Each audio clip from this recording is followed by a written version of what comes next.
میں اپنی جان دینے کو تیار ہوں مگر دین محمد پر آنچ نہیں آنے دوں گا۔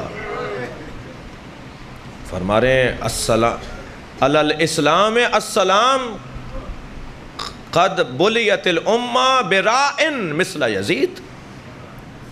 اسلام لپٹ جائے گا، اسلام ختم ہو جائے گا، ایسے اسلام پہ سلام ہوگا، پھر وہ میوزیموں میں اور عجائب گھروں میں ملے گا جس اسلام کا ذمہ دار اور جس اسلام کا نمائندہ یزید ہو جائے۔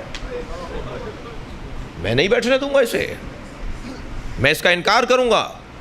اور میرے مولا امام حسین نے انکار بیعت کے ذریعے سے اس باطل نظام کا انکار کیا ہے۔ یزید کی ذات سے امام کوئی مقابلہ اور کوئی معیار نہیں ہے، کوئی کسوٹی نہیں ہے، یزید کی ذات سے امام حسین کو کوئی مسئلہ نہیں ہے۔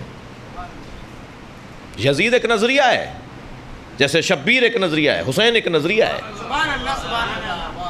فرمائے مثلی یا لا یبایع مثلا، مجھ جیسا اس جیسے کی، یہ نظریہ بیان ہو رہا ہے نا، دو مکتبوں کا بیان ہو رہا ہے۔ مجھ جیسا اس جیسے کی بیعت نہیں کر سکتا، یہ نظریہ ہے، جسے علامہ اقبال بھی کہتے ہیں حقیقت ابدی ہے مقام شبیری۔ یہ مقام شبیری، یہ حضرت آدم جو تھے مقام شبیری پر فائز تھے، یہ حضرت نوح نہیں تھے، مقام شبیری پر فائز تھے۔ مقام شبیری ایک منصب ہے، شبیر ایک منصب کا نام ہے، ذمہ داری کا نام ہے۔ علامہ اقبال کہتے ہیں حقیقت ابدی ہے مقام شبیری، بدلتے رہتے ہیں انداز کوفی و شامی۔ یہ جو باطل لوگ ہیں نا، یہ روزانہ رنگ بدلتے ہیں، شبیر والے رنگ نہیں بدلتے۔ شبیری لوگ اپنا مزاج نہیں بدلتے، وہ اصولوں کے پابند ہوتے ہیں، وہ اصولوں پر کار فرما ہوتے ہیں۔ یہ اسلام کتنا قیمتی ہے کہ حسین ابن علی اپنی جان دینے کے لیے تیار ہے۔ چلیے عزیزو، اپنے ذہنوں کو ذرا کربلا لے چلیے۔ آج 5 محرم ہے،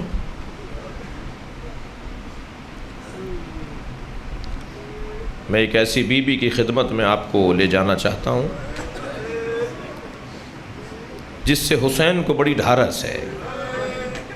امام حسین زینب کے بغیر کربلا نہیں آئیں گے۔ شریکۃ الحسین بی بی، جتنا پیار نبی کو اپنے حسین سے ہے اس سے کم پیار زینب سے نہیں ہے۔ 3 سال کا سن ہے جناب زینب کا، نبی روزانہ دروازے پہ سلام کرنے آتے ہیں۔ جیسے ہی نماز فجر کے بعد نبی نے سیدہ کے دروازے پہ سلام کیا، السلام علیکم یا اہل بیت النبوہ و معدن الرسالہ و مختلف الملائکہ، جناب زینب نے دروازہ کھول دیا، بڑھ کے نانا کو سلام کیا، پیشانی کا بوسہ لے لیا۔ زینب تم دروازے پر کیوں آئی ہو؟ فرمایا نانا میں نے رات کو خواب دیکھا ہے، میری ماں زہرا نے کہا ہے کہ نانا سے اس کی تعبیر پوچھو۔ نانا میں نے رات کو خواب دیکھا ہے، میں بیابان میں تنہا ہوں، اجرکم اللہ، میں صحرا میں تنہا ہوں۔ نانا اس بیابان میں تیز آندھی چل رہی ہے اور آندھی اتنی تیز ہے کہ میرے پیر زمین سے اکھڑ رہے ہیں۔ میں نے ایک فاصلے پر ایک درخت کو دیکھا، نانا میں اس درخت سے جا کر لگی اور میں نے اس کا سہارا لیا، مگر کچھ دیر کے بعد وہ درخت بھی زمین سے اکھڑ گیا۔ نانا پھر ایک اور درخت آیا، میں نے اس کا سہارا لیا، وہ بھی زمین سے اکھڑ گیا۔ نانا ایک فاصلے پہ مجھے تیسرا درخت نظر آیا، میں نے اس سے سہارا لیا، مگر کچھ دیر بعد وہ درخت بھی زمین سے اکھڑ گیا۔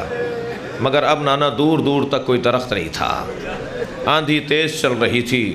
نانا خواب یہاں مکمل ہو گیا ہوتا تو میں آپ کو زحمت نہ دیتی، مگر خواب یہاں مکمل نہیں ہوتا۔ میں نے کیا دیکھا کہ میرے سر سے چادر اتر گئی ہے۔ نانا یہ خواب کیسا ہے؟ نبی کی آنکھوں میں آنسو آ گئے، پیشانی کا بوسہ لے کر فرمایا زینب تمہارے 3 سہارے ہیں، تمہارا بابا علی تمہارا سہارا ہے، تمہارا بھائی حسن تمہارا سہارا، تمہارا بھائی حسین تمہارا سہارا۔ ایک بیابان ہوگا جہاں تمہارے سر سے چادر اتر جائے گی۔ اب میں رونے والوں سے سوال کرتا ہوں، جب علی اکبر جوان ہو رہے تھے، جب حضرت عباس جیسا بھائی نظر آتا تھا، تو کیا جناب زینب سوچتی نہیں ہوں گی جس کے عباس جیسا بھائی ہو اس کے سر سے کون چادر اتارے گا؟ جس کے علی اکبر جیسا بھتیجا ہو اس کے سر سے کون چادر اتارے گا؟ اللہ آپ کو جناب زینب کی قبر کی زیارت عطا کرے. جب آپ بی بی کی زیارت کے لیے جائیں نا تو زیارت نامہ ضرور پڑھیے گا. زیارت نامے کے پہلے ہی صفحے پہ لکھا ہوا ہے کہ سلام ہو اس بی بی پر جب 11 محرم کو بے کجاوا اونٹ پر بٹھائی جا رہی تھی تو نہر کی طرف رخ کر کے کہہ رہی تھی وہ عباس کہاں ہے جس نے مجھے مدینے میں سوار کروایا تھا. اجرکم اللہ اجرکم اللہ. خدا کسی غم میں نہ رلائے سوائے غم اہل بیت میں. ہمیں رونے اور رلانے والوں میں قرار دے. عزیزارو، کربلا میں 9 مائیں ہیں جنہوں نے اپنے بچوں کے لاشیں دیکھے ہیں. ان میں ایک ماں جناب ام فرواں ہے. حضرت قاسم کا پامال لاشا دیکھا ہے. ایک ماں ام لیلہ ہے، علی اکبر کے سینے پہ برچی دیکھی ہے. ایک ماں اللہ اکبر رباب ہے، ننھے سے بچے کے گلے میں تیر دیکھا ہے. اچھا، ایک ماں تو وہ ہے کہ جس نے بچوں کے لاشیں نہیں دیکھے، روزانہ جنت البقیع جاتی ہیں، اپنی انگشت شہادت سے 4 قبروں کے نشان بناتی ہیں اور پھر مرثیہ پڑھتی ہیں لا تدعونی ام البنین، مجھے ام البنین مت کہا کرو. ام البنین تو بیٹوں کی ماں کو کہا جاتا ہے. میرے وہ بیٹے کہاں ہیں جن کی میں ماں ہوں؟ اجرکم اللہ. عزیزارو، ان ماؤں میں ایک ماں مادر بہب قلبی ہیں، اپنے بچے کو قربان کر رہی ہیں امام حسین پر. مگر جس ماں کا تذکرہ کر کے میں مجلس کو مکمل کرنا چاہتا ہوں وہ ماں عجیب ماں ہے. وہ زینب کبریٰ ہے جس کے آن و محمد حسین پہ قربان ہو گئے. عزیزارو، اپنے دونوں بچوں کو اپنے بھائی پہ قربان کر دیا، مگر دونوں بچوں کے سر سامنے آ جاتے تھے. زینب روتی نہیں تھی ہے. میں آپ رونے والوں سے، مجلس میں خواتین بھی بیٹھی ہیں نا، آپ کے گھروں میں بھی بچے ہیں نا، بہت ساری عورتیں جو مائیں بیٹھی ہوں گی، میں آپ سے سوال کرتا ہوں کیا جناب زینب کے سینے میں ماں کا کلیجہ نہیں تھا؟ جیسے ہی نیزے کی انیوں پر سوار آن و محمد کے سر آتے تھے نا، جناب زینب منہ موڑ لیتی تھیں. کیوں ان بچوں کو نہیں روتی تھیں؟ ایک حکمت یہ ہے کہ اگر زینب روئیں تو ام لیلہ کے لیے کون سہارا بنے گا؟ اجرکم اللہ. زینب روئیں تو رباب کے لیے کون ڈھارس بنے گا؟ یہ تو بعد از حسین اس قافلے کی امیر ہے نا، انہیں سہارا دینا ہے. بس عزیزارو، گریہ ہو گیا. صرف 2 جگہ زینب بہت روئیں.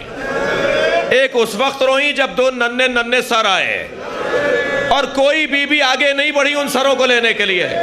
تو شام کے دیہات کی آنے والی عورتوں میں سے ایک عورت نے کہا شاید ان بچوں کی ماں مر گئی ہے. تو زینب کبریٰ ایک گوشے سے اٹھ کر باہر آئیں، کہا ان بچوں کی ماں میں زینب ہوں، میں نے اپنے بچے حسین پہ قربان کر دیے تھے. اجرکم اللہ. اور دوسری مرتبہ جب روئیں کہ جب مدینے پہنچیں اور اپنے گھر میں گئی ہیں تو 2 خالی مسندوں کو بچھے ہوئے دیکھا. آن و محمد کو یاد کر کے رونے لگیں. عبداللہ قریب آ کر کہنے لگے اے بی بی شاید آپ کسی اور کے گھر آ گئی ہیں. تو ایک جملہ کہا عبداللہ تمہارا حق ہے کہ تم زینب کو نہ پہچانو، اس لیے کہ میں اپنی کمائی لٹا کر آ گئی. اے عبداللہ، جب آن و محمد کے لاشیں آئے تھے تو آن میں دم تھا. ننھے ہاتھ جوڑ کے کہا تھا اماں جب مدینے واپس جائیے گا بابا کو سلام کہیے گا. اے بابا، تمہارے بچوں نے قربانی کہا. الا لعنت اللہ علی قوم الظالمین فسیعلم الذین ظلموا ای منقلب ینقلبون.